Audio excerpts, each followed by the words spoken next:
অঞ্জলি অনামিকা বলতো মেয়েরা ছেলেদের কোন জিনিস দেখলে ভয় পায়? এটা খুব সহজ প্রশ্ন। পারবি? হ্যাঁ বল। এর উত্তর হবে চোখ।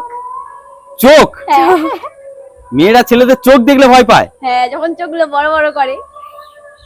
না, চোখ দেখলে ভয় পায় না, ভুল উত্তর, চোখ নয়। বল অনামিকা বল। প্রশ্নটা আরেকবার বলো।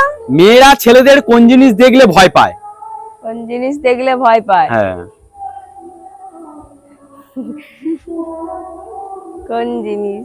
কোন আমি জিনিস? তো জানি মেয়েদের দেখলে ছেলেরা ভয় পায়। মেয়েদের দেখলে ছেলেরা ভয় পায়?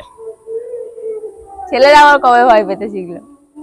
সরি, তো কোশ্চেনটা তোরা দুজন উত্তর পারবি না, তো এই উত্তরটা আমাদেরকে কমেন্টে জানাও। আমাদের যারা দর্শক এই ভিডিওটা দেখছো তারা অবশ্যই কমেন্টে জানাও মেয়েরা ছেলেদের কোন জিনিস দেখলে ভয় পায়, উত্তরটা কি অবশ্যই কমেন্টে জানাও।